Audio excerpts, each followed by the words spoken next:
Okay, Mihir, pleasure to be sat here with you at Kerridge's Bar and Grill in Whitehall. You call this book a portrait of British moral duality. Explain how these images of the lion and the lamb symbolize this phenomenon. Well, the lion is the king of the jungle. The British were the king of the jungle. They had the greatest empire the world has ever seen. It used to be said that the sun never set on the British Empire, though as Krishna Menon, an Indian freedom fighter, said that is because God didn't trust the British in the dark. But leaving that aside, the lion can also be rapacious. If anything comes in its way, it can destroy it. The lamb is the cuddly animal, you know. And the British in their history have shown this duality. When they ran the empire, they could be ruthless if they were opposed. And yet at the same time, even when they ran their empire, they often created systems which were rather nice and cuddly. And they could, even when they sometimes made horrendous mistakes, set up inquiries and chastise themselves. So that this quality was always coming through. And living in this country, I've been made very aware of it.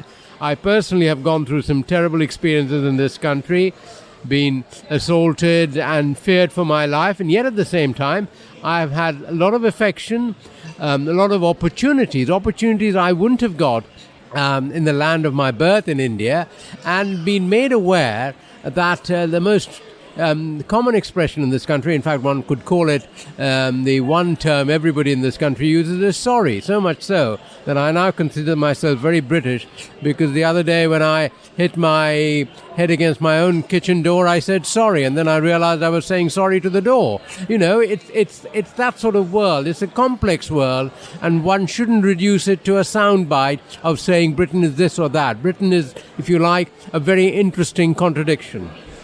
We will bring it back to you for a moment. You were born in Calcutta in 1947, the year India regained independence from the British Empire. You came to the UK from Mumbai as an engineering student, aged 21 in 1969, carrying the equivalent, I calculated, of £12,500 in your underwear. That sounds like a comfortable seat for the journey, but it was actually £800 at the time. Tell me, what do you remember of that journey and your expectations of the UK? Well, I had grown up being told that the UK was the greatest country in the world. I was the first, if you like, post-colonial generation in India. My father felt the British were the good imperialists, the best imperialists you could have. You know, I had read William Brown books, and I believed everybody in Britain had a cook. And I've yet to find anybody who's got a cook. Maybe you have, Jack, but I don't know. I certainly don't have a cook. And this idea of the British being always morally right, the Times of London being the great paper, I found very few people actually read it here, and things like that Britain has a sense of fairness, sense of justice, a sense of looking at things very dispassionately, very correctly, and that if you wanted to validate yourself, you wanted to write for a British newspaper, you wanted to be a graduate of a British university. America was considered slightly okay, yes, there were Hollywood movies, but America was considered slightly second-rate. You arrived only a year after the Conservative MP Enoch Powell delivered a speech which famously evokes the image of a river, quote, foaming with much blood, an image Powell used to liken his own fear of immigration to that of a Roman envisaging mass slaughter by invaders. In that speech, he added more explicitly his belief that, quote, in 15 or 20 years' time, the black man will have the whip hand over the white man. Did you already have a sense, when you came to the UK, of the hostility that was being stoked towards groups of people coming in from outside the country? No, I wasn't aware of colour. I grew up in India.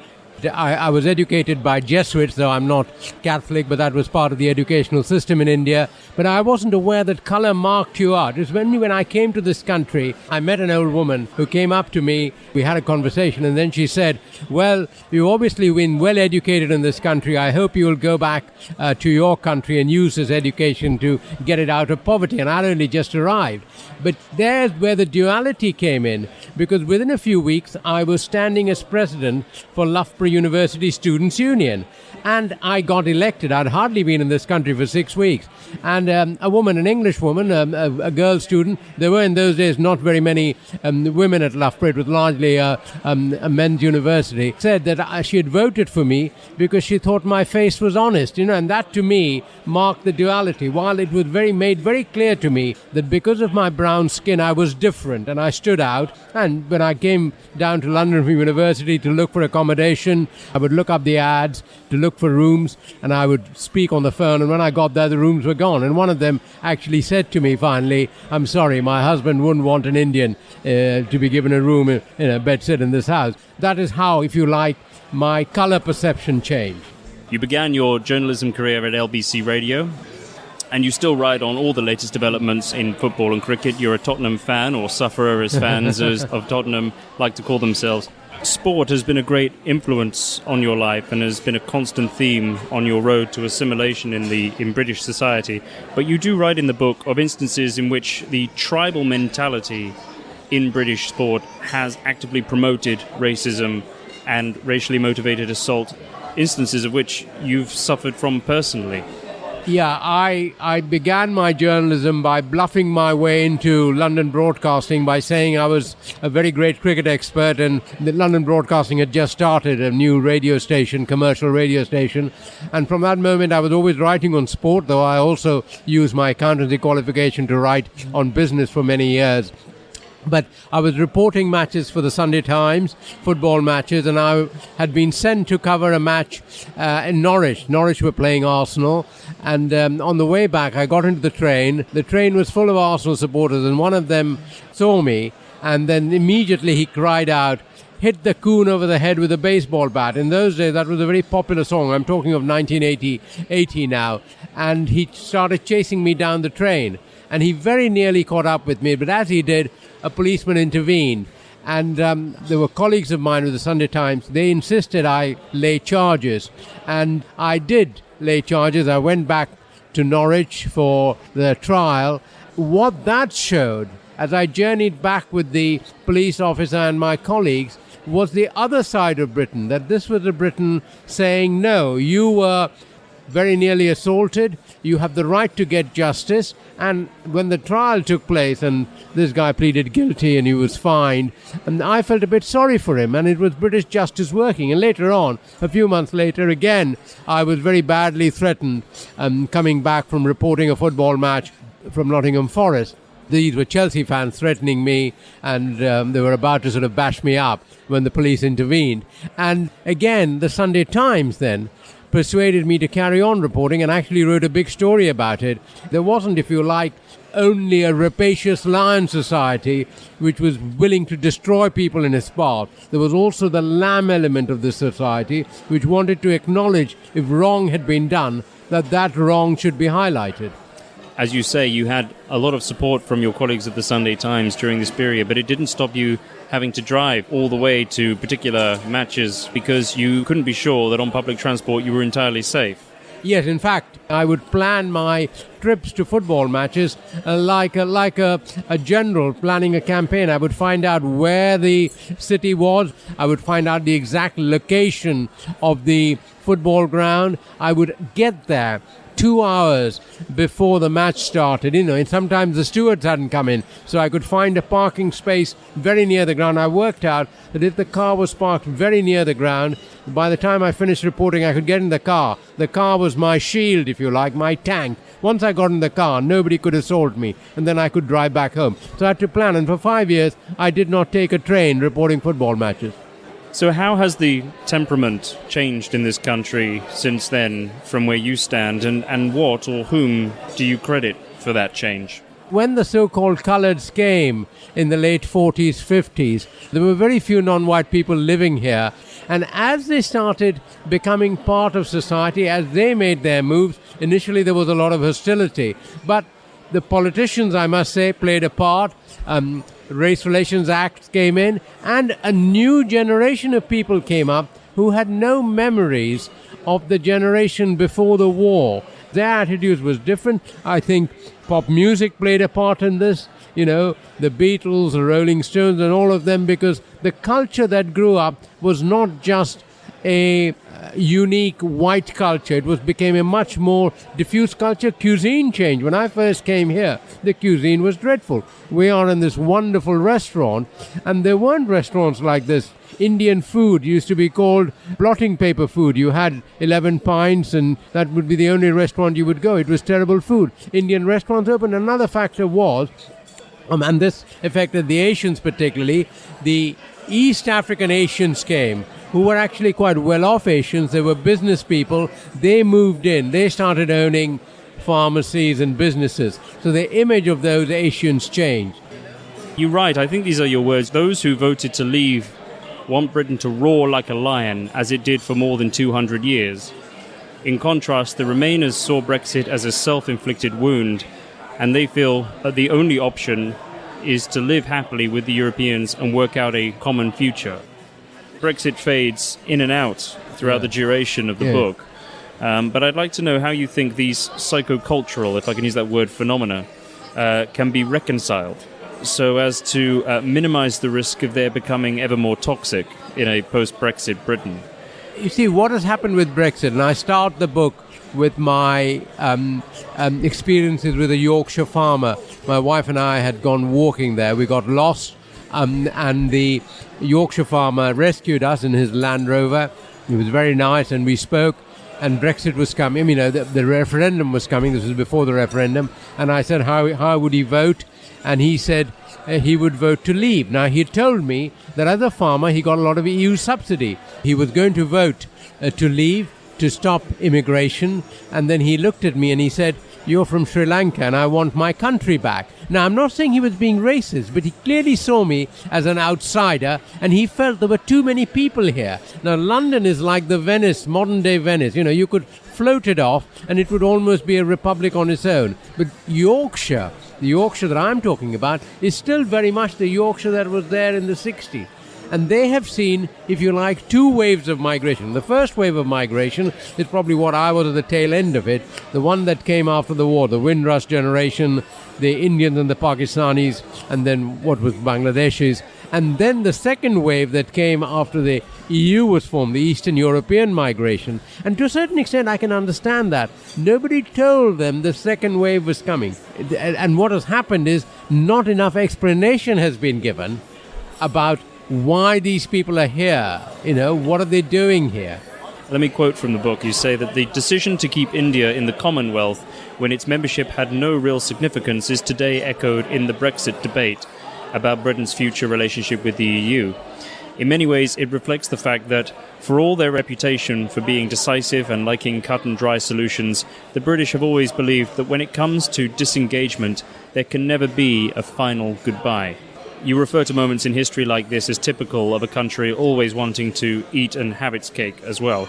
You use the Irish Free State as an example, but place a particular emphasis on the British Nationality Act of 1948. That act gave nearly 1 billion people around the world the right to settle in the United Kingdom after the Second World War, an epic conservative-led push for freedom of movement, which did not anticipate the mass migration of non-white population. See, I think that is a very good illustration of the lion and lamb. Let me explain. You see, there were two empires. There was the white empire, which was the upstairs empire of the Australians, Canadians, white South Africans, New Zealand. There was a downstairs empire of India, what has now become Pakistan, and the African colonies and the West Indies and so on. And after the war, after India became independent, India wanted to leave. India wanted to do what America had done and what Ireland did, set up a republic, have good relations with Britain, but that is it. And that is when Churchill and Attlee, both of whom, Churchill certainly didn't want India to become independent. Attlee also had his doubts about India. Both of them wrote pleading letters to Jawaharlal Nehru, India's first Prime Minister, saying, "Why don't you stay?" And Nehru, educated at Harrow and Cambridge and in love with Edwina Mountbatten, Lord Mountbatten's wife, who was the last Viceroy, gave in and stayed in the Commonwealth. And what this allowed the British to do, convert what was a white empire society into a Commonwealth. That is what they're trying to do with the EU. They want to leave the EU but have all the comforts of the EU.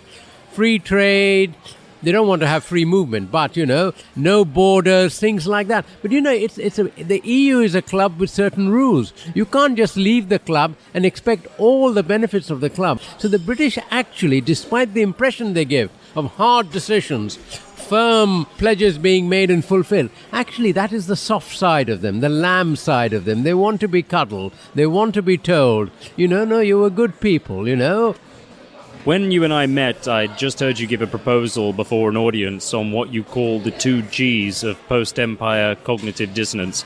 They stand for gratitude and guilt. Your proposal was that we agree a moratorium on these attitudes whereby the descendants of people that have been conquered in the past and mistreated no longer ask those of the conqueror to feel guilt, if in return those descendants no longer ask for the conquered descendants' gratitude for what they feel they have done for them. This seemed to me both an accurate way to name the forms of gratification which either argument often seeks, and a good way to call an end to the vicarious nature of post-empire debate, since fewer and fewer of us can claim personal experience. That said, identity as a basis for political engagement in this country has never been so potent. Whether it leads you to argue for the demolition of Nelson's Column, which is just outside our window here at Kerridge's Grill, or a revival of the Churchillian brinkmanship that characterized the empire. Why do you think it is important that we put an end to this sort of standoff in discourse over Britain's imperial legacy and call it quits? First of all, why should your generation, or even your father's parents' generation, feel any guilt for what was done before them? I see. I was born a Hindu. The Hindus have terrible caste systems. They had untouchability, though it's been banned, and the untouchables in India, the Dalits as they are called, get privileged access to educational institutions and jobs and so on. Nevertheless, that was there. I can't feel guilty for what my parents did or what my grandparents did, but I must be aware of what they did. I mustn't deny that they did it. I mustn't say, oh no, they were actually quite paternalistic and nice people, and they gave these people who they treated badly cups of tea and things like that. But at the same time, I can't feel guilty. Similarly, your generation, or even your parents' generation, can't expect me to feel gratitude because, their parents went out to India, and as a result of which the Indians learned the English language, had a judicial system different to what they had before, railways and so on. Otherwise we get into this question of drawing up a balance sheet. You can't draw up a balance sheet between the conqueror and the conquered. Events took place. Certain events were terrible, certain events were good. But that wasn't, you can't have a moral equivalence. The best thing to do with the monument, I don't believe in demolishing Nelson's Column, but with the other monuments that you see around London, some of them, what they do with history is they edit the history. They talk about the great deeds of the person as seen by the conquerors then, 100 years ago. If you're now going to present that memorial as something to be acceptable both to the children of the conquered and the children of the conquerors, then some of the information that the children of the conquered had must also be on that memorial to balance it out, because otherwise it becomes a memorial just of the conqueror. You've arguably built a career on predictions. Where do you see us after the 29th of March? Theresa May will get some sort of deal through Parliament. I don't think there will be a no deal. I think it'll be another one of those messy British compromises, like having a united Irish rugby team or getting India in the Commonwealth. It'll be a bit similar to that, and the British will claim a great victory and will say, oh well, the EU finally understood what it was all about. You don't have money on it, I hope. Not yet, no. Right, I think that's our cue to order. Mihir Bose, thank you very much.